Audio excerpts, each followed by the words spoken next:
c'est me rendre gloire. Alléluia. Nous puissions nous rencontrer ce matin ici. Nous pouvons quand même en profiter comme nous sommes encore debout et lire la parole de Dieu.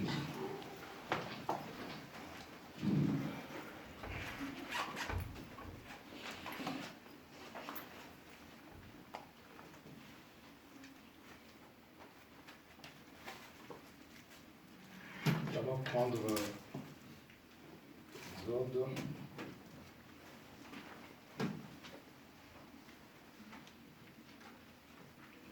Exode 23. Je dois lire versets 22 à 23. Exode 23.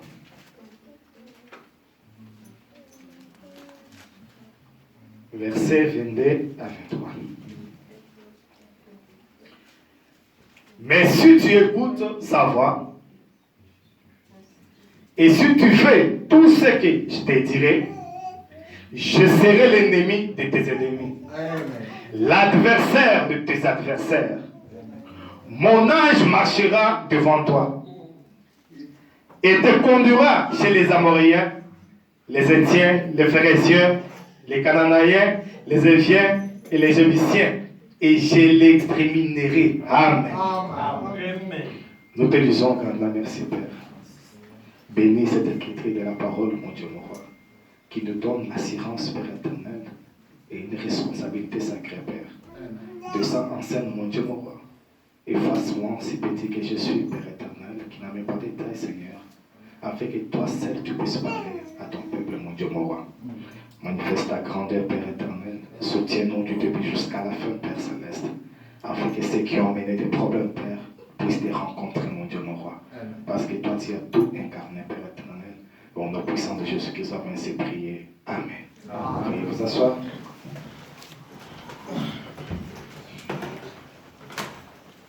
En tout cas, je commence d'abord par me présenter. Je suis Frère Simplice, Prince Kabemba, ministre à Goshen Tabernacle de Kinshasa. Et je suis très heureux d'être devant vous aujourd'hui par la grâce qu'on m'a offerte par les révérends Benjamin. Je suis infiniment reconnaissant. Merci beaucoup. Et comme il m'a accordé ce privilège de vous parler ce matin ici, je vais essayer quand même et que nous puissions voir ce que Dieu peut faire avec nous. Je dois ajouter encore lecture de la parole en Nombre 21.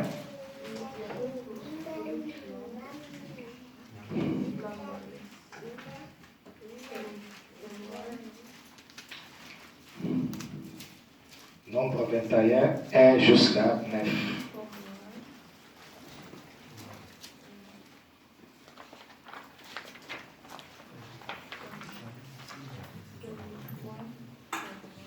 Je peux commencer de verset 7, 8, et le reste, vous pouvez le lire à la maison. Le peuple vint à Moïse et dit: nous avons péché, car nous avons parlé contre l'Éternel et contre toi. Priez l'Éternel afin qu'il éloigne de nous ces serpents. Moïse pria pour le peuple. L'Éternel dit à Moïse: fais-toi un serpent brillant et place-le sur une perche. Quiconque aura été mordu et le regardera conservera la vie.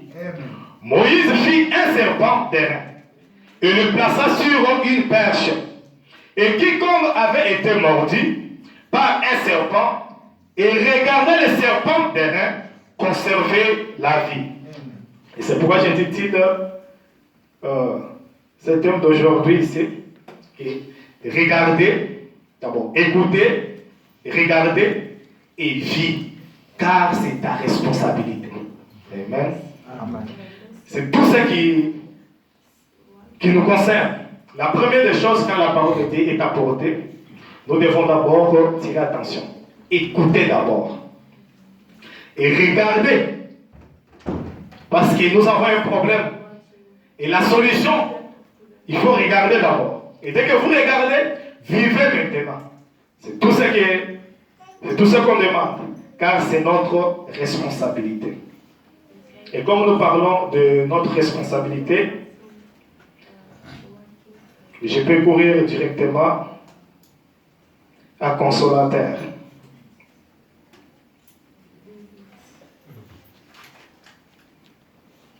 Je peux courir directement au Consolateur. Là, Frère Madame est en train de nous parler que la parole de Dieu est notre responsabilité. Nous devons savoir comment les manipuler. Nous devons savoir comment les garder. Parce que c'est notre responsabilité sacrée. Et les gens font toujours semblant de garder la parole, de faire semblant, montrer comme s'ils peuvent vivre d'eux-mêmes. Mais tandis qu'ils sont torts, sûrement torts. Et vous allez voir comment Frère Branham est en train de nous expliquer.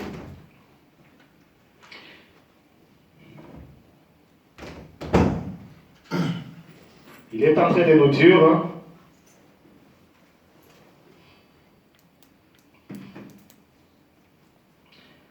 Consolateur, je suis dans le paragraphe 66 et 68. D'abord, au début, il est en train d'expliquer quelque chose. Il dit que la parole de Dieu nous a été confiée et c'est ça notre responsabilité sacrée. Maintenant, qu'est-ce que les hommes font? Ils oublient cela. Ils veulent toujours faire ce qui les vient dans leur tête. Mais tandis que Dieu est là pour respecter sa parole. Il nous a donné cette parole. Et il se voit devant des responsabilités qu'il ne peut pas échapper. Parce que des responsabilités là, ce n'est pas seulement chez nous les hommes, ça commence d'abord chez Dieu. Dieu a prononcé la parole et les choses ont existé. Et il est censé maintenant être responsable de ce qu'il nous a confié. Et voilà comment il fait. Il fait pleuvoir la pluie sur le méchant et le bon. C'est sa responsabilité. Il ne peut pas faire une partie, faire pleuvoir la pluie seulement sur les gens qui les craignent, les gens qui l'aiment. Non. Là, il sera un Dieu injuste. Il fait pleuvoir la pluie sur tout le monde. Et le méchant aussi en profite. C'est sa responsabilité. Il accorde la bonne santé aux méchants et aux bons, aux hommes bons. Cela veut dire que non, c'est sa responsabilité sacrée vis-à-vis de sa parole. Parce qu'il a confié. Pourquoi? Frère Branham dit, ce n'est pas que non, Dieu peut s'élever seulement comme ça et condamner une personne. Non. C'est la personne lui-même qui se condamnera. Lui donne sa parole. Et comme il lui donne sa parole, chaque personne est en face de la parole. Et dès qu'il regarde cette parole-là, lui-même commencera maintenant à se poser des questions. Est-ce que ma vie est correcte par rapport à ce qui est en face de moi? Et c'est là, il manquera maintenant de s'apitoyer seulement lui-même. Il manquera de raisons parce que personne ne viendra lui dire que non, tu as mal agi. C'est lui-même dans son cœur qui va se condamner. Et c'est pourquoi Dieu est responsable d'avoir en face de sa parole et il continue à le faire maintenant. Écoutez comment il dit. Eh bien, nous avons une responsabilité sacrée. Vous savez, c'est qu'une responsabilité sacrée. Et nous avons un héritage que nous avons acquis en tant qu'enfants qui croient. C'est une responsabilité sacrée. Et cette responsabilité sacrée, ainsi que notre héritage sacré, c'est la parole de Dieu. Amen. Toute la parole de Dieu qui nous a été donnée, la parole elle-même est la vitamine. La parole elle-même, la parole de Dieu. C'est là la raison pour laquelle je suis dogmatique, comme je peux le dire, pour ce qui est de me tenir sur cette parole. Peu importe ce que quelque chose d'autre dit, si ce n'est pas en accord avec la parole, alors je ne le crois pas. Amen. Vous voyez, si vous voulez le croire, c'est bien. Mais quant à moi, il me faut la parole, car le ciel et la terre passeront. Amen. Mais ma parole ne failliront jamais. Amen. Par conséquent, il faut cette parole. Amen. Je vis de la parole. Jésus a dit, il est écrit, l'homme ne vivra pas de pain seulement, mais de toute parole qui sort de la bouche de Dieu. Et la voici, elle nous a été donnée en héritage. La parole est notre héritage. Amen. Amen. Oh Dieu, pensons à cela dans sa profondeur. C'est notre privilège. C'est cette responsabilité sacrée que Dieu a confiée à son Église. Dieu a donné sa parole à son Église et cet héritage sacré nous appartient. C'est un don de Dieu. Non pas faire des compromis avec ceci, ni découper ceci, jeter ceci et ajouter ceci pour adapter à notre goût, mais pour prêcher toute la parole, le plein évangile. Il est de notre devoir en tant que chrétien de l'accepter et d'y croire. Amen. En effet, nous savons que si notre cœur ne nous condamne pas, alors nous savons que nous avons de l'assurance devant Dieu. Amen. Amen. Là, c'est le prophète de l'Éternel qui est en train de parler. Nous sommes tous en face de la parole que Dieu nous a confiée. Et notre responsabilité sacrée est de veiller sur cette parole. Peu importe où nous pouvons être, que ce soit en Turquie, que ce soit dans l'avion, que ce soit à Kinshasa, partout, nous avons la parole qui est notre responsabilité. Et nous sommes obligés de la vivre et garder cela parce que c'est ça notre puissance. Frère Branham dit que rejeter la parole, c'est comme quelqu'un qui est sous le soleil et qui ne veut pas de la lumière du soleil. Il dit que non, oui, je vois le soleil, mais ça me porte peine. Il faut que je me cache. Je n'en ai pas besoin. Frère Branham dit que non, voilà une personne qui va mourir peu à peu. Parce qu'il est privé du soleil. Ça, c'est le soleil naturel. Maintenant, à combien plus forte raison du soleil de la justice qui est notre Seigneur Jésus-Christ. Bon, il est le Tout-Puissant. Nous devons vraiment nous confier à lui parce que c'est lui qui a tout ce que nous avons besoin est en lui. Et c'est pourquoi je voulais dire encore à quelqu'un ce matin ici, n'ayez pas peur parce que vous avez péché, les problèmes qui est là, et que tu puisses te repentir et crier à Moïse, parle à ton Dieu, car nous avons péché. Et les choses que vous avez croisées, que cela ne vous fait pas peur, parce que vous avez vu beaucoup de serpents, sache bien que non, les serpents de Moïse avaient avalé tout le reste des serpents. Amen. Amen.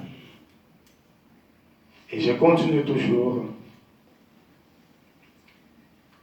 La responsabilité que Dieu nous a confiée, c'est sa parole. Et tout ce que nous devons faire, c'est de garder cette parole pure, de se donner à cette parole.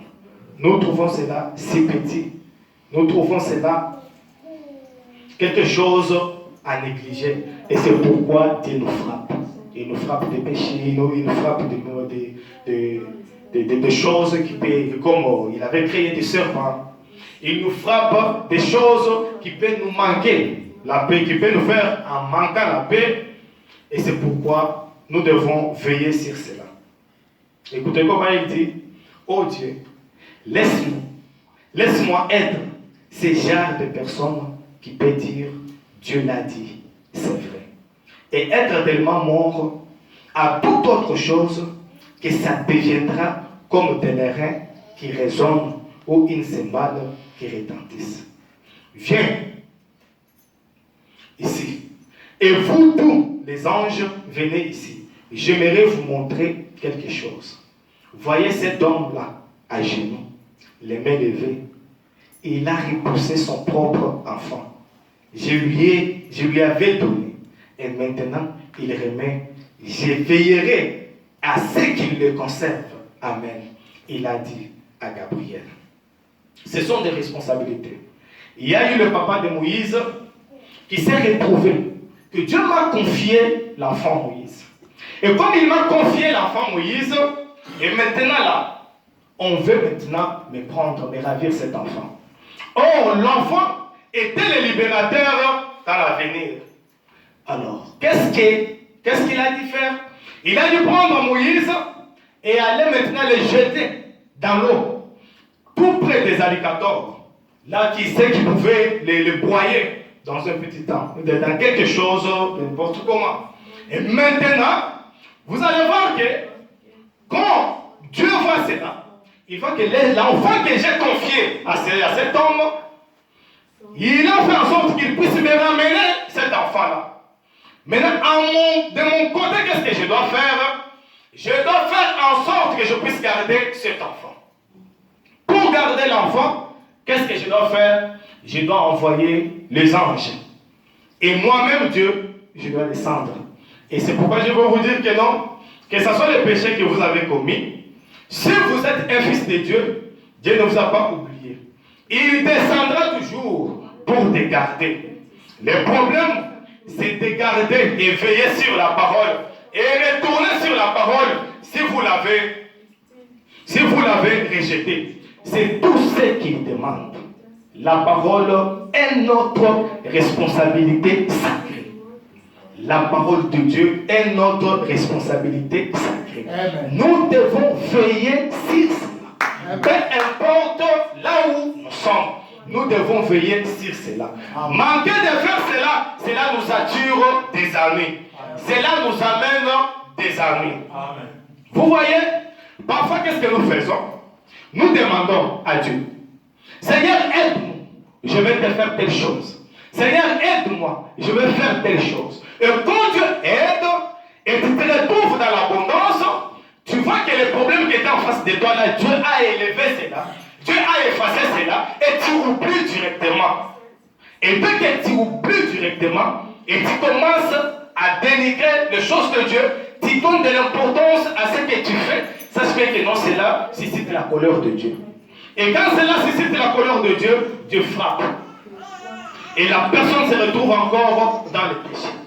Et c'est le problème qui était arrivé avec les enfants d'Israël. Ils ont crié à Moïse. Moïse, nous voulons que Dieu fasse telle chose.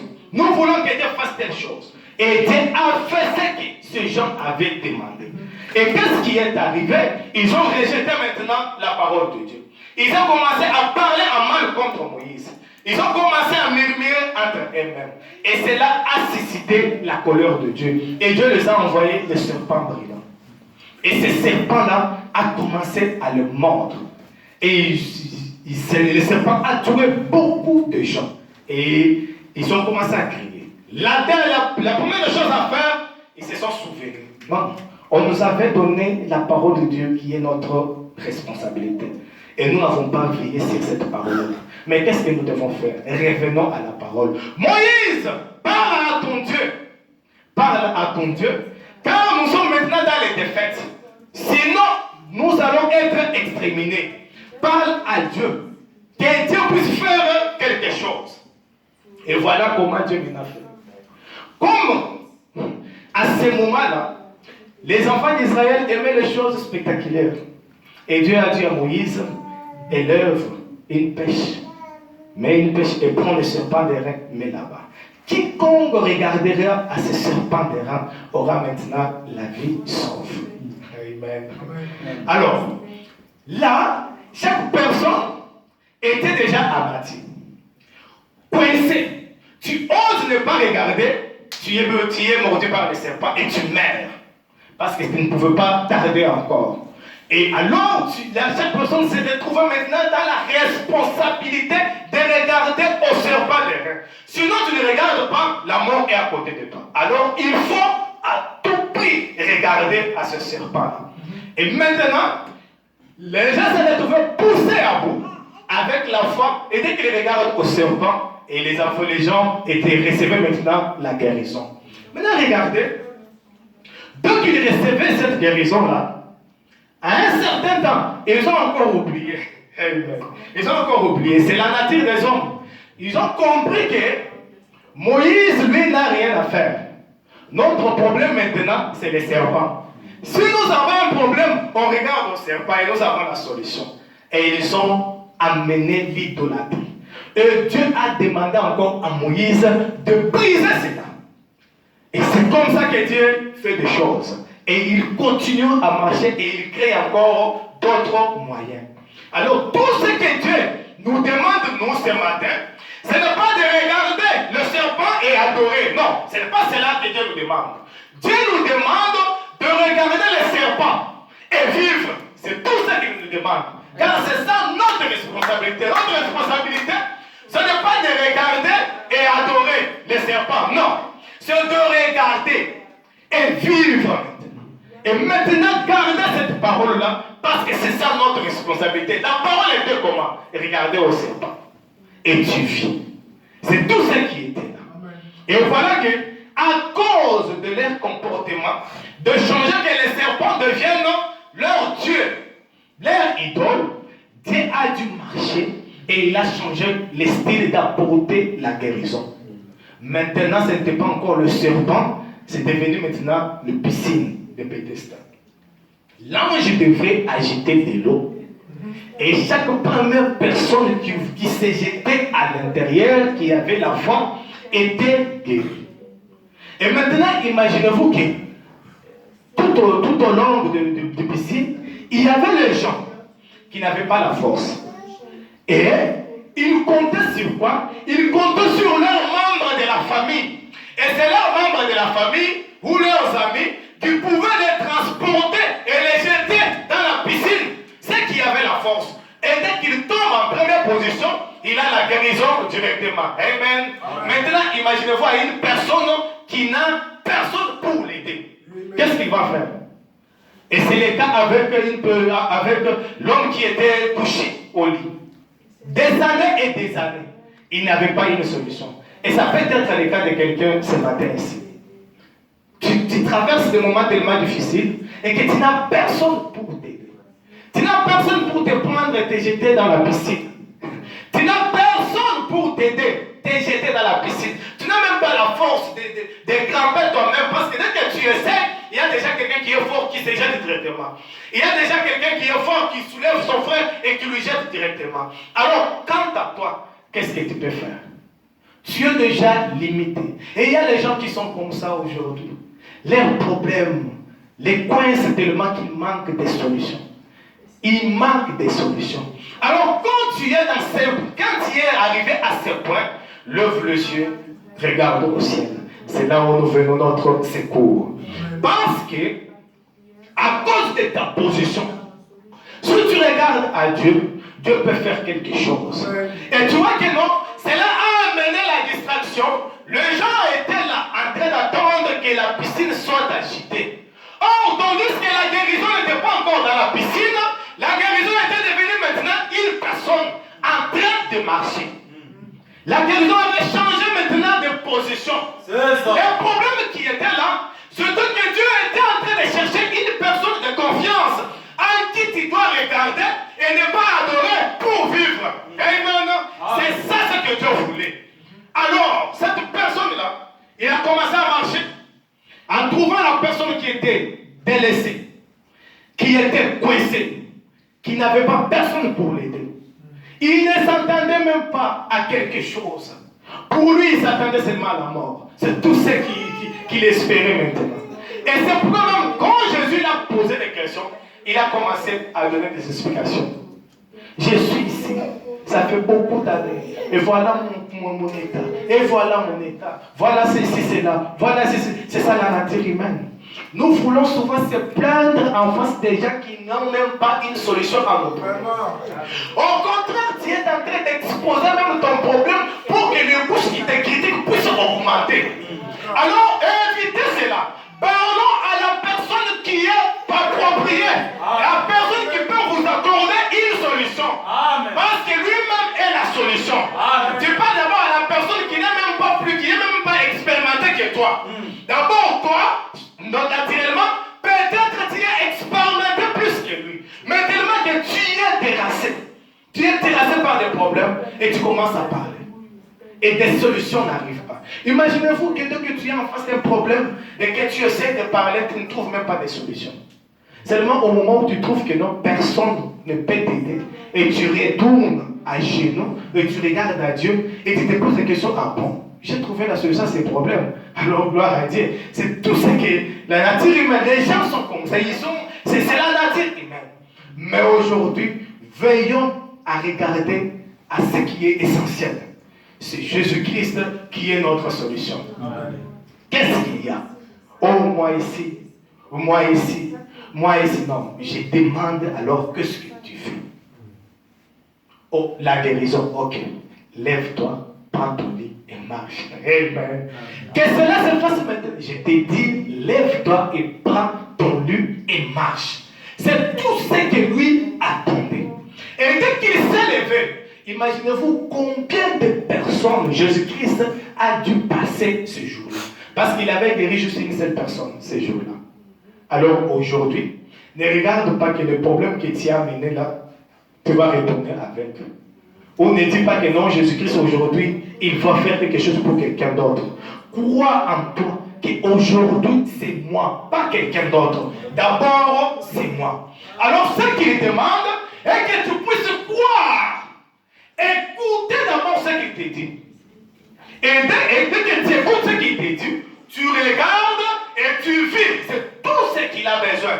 Écoutez ce qu'il te dit. Prends ton lit et marche. C'est tout ce qu'il te dit. Alors de ton côté, ne doutez pas. De ton côté, ne doutez pas. Parce que de morsures de serpents, n'ose pas. Tu oses et tu es parti. Et voilà que Christ a continué sa marche. Et dès que Christ continue sa marche, les choses essaient encore de changer. Amen. Là, Dieu a commencé à faire encore de grandes choses avec lui. Mais mon souci, là où moi je suis basé, est que écoutez, regardez et vivez. N'adorez pas. N'adorez pas. Le problème, c'est de regarder et de vivre. C'est tout ce que nous avons besoin de faire. Écoutez comment il dit. C'est mon père. Je suis son fils. Vous êtes ses fils et ses filles. C'est notre père. C'est le diable qui a mis ses afflictions sur vous. Reniez-le. Il n'a pas de droit légaux de faire cela. Il faut simplement cela parce que notre incrédulité lui permet de le faire. Vous comprenez? Quand le diable agit dans notre vie, c'est notre incrédulité qui le permet de faire. Parce que si on face d'un problème et que nous savons que non, il faut d'abord recourir à Christ, l'écouter et prendre cette parole qui est notre responsabilité, cela nous accordera une solution, mais nous faisons que renier. Et notre incrédulité amène maintenant l'ennemi d'agir très mal. Et dès que l'ennemi entre, c'est nous-mêmes qui peut lui donner cette droit-là. Et c'est ce que Frère Branham dit. Il continue. Il dit ceci. Reniez-le. Il n'a pas les droits légaux de faire cela. Il fait simplement cela parce que notre incrédulité lui permet de le faire. Nous avons tout en Jésus-Christ. Et maintenant, cela nous appartient. Maintenant même nous sommes ses fils et filles de Dieu.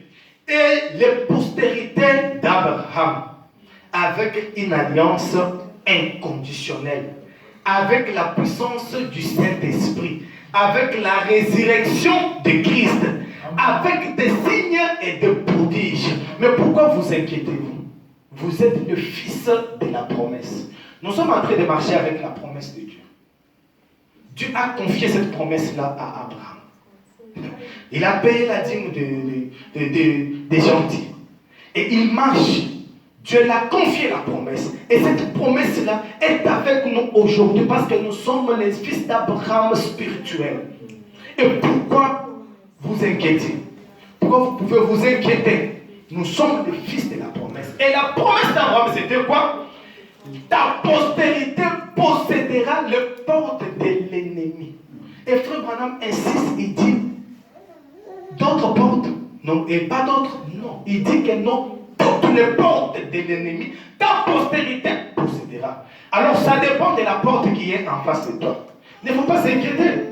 Les gens, il y a des gens qui peuvent dire que non, mon état ici, comment pourrais-je agir ainsi? Mon état ici, comment pourrais-je dire? Frère Branham dit, ton état là, sans le Saint-Esprit, cela ne te permet pas de vivre mal, parce que tu n'as pas le Saint-Esprit. Il dit que non, il y a les gens qui n'ont pas le Saint-Esprit, qui étaient même sous les sangs de bouc et de taureaux, mais qui ont accompli des miracles terribles. Il dit, regardez Daniel, sous les sangs de bouc et de taureaux, qui n'avait même pas le Saint-Esprit. Parce que le Saint-Esprit a commencé quand Jésus-Christ est monté au ciel. Et c'est comme ça que le Saint-Esprit est retourné sur terre. Daniel n'en avait pas. Et qu'est-ce qui s'est passé? Sous le sang de bouc et de taureau, il a fermé la gueule de lion. Les trois Hébreux, sous le sang de bouc et de taureau, ils ont fait en sorte que Dieu puisse descendre et habiter avec eux dans le feu pour les accorder la solution. Ça, dans le sang de bouc et de taureau. Mais toi, tu es dans le sang de Jésus-Christ. Alors, il faut maintenant me dire que non, tu n'as pas raison de dire que mon état ici ne me permet pas que je puisse vivre bien. Non. Il y a eu les gens dans les sangs de bouc et de taureau qui ont bien vécu, qui avaient un bon témoignage, qui vivaient tellement bien et que personne ne pouvait les contredire. Et personne ne pouvait oser. Ça a poussé même Nabuchodonosor d'élever une statuette à l'image de l'un d'eux. Pourquoi? C'était la vie. Pour lui, c'était un Dieu qui était en train de marcher. Alors, si la parole est notre responsabilité, peu importe ce que l'ennemi peut faire sous forme de la parole de Dieu, cela t'amènera de découvrir que non, ça ce n'est pas la parole de Dieu. Imaginez-vous, Daniel fait des miracles, Daniel fait des choses épatantes. Et Nabuchodonosor dit non, aujourd'hui, nous devons maintenant adorer le Dieu de Daniel. Et il élève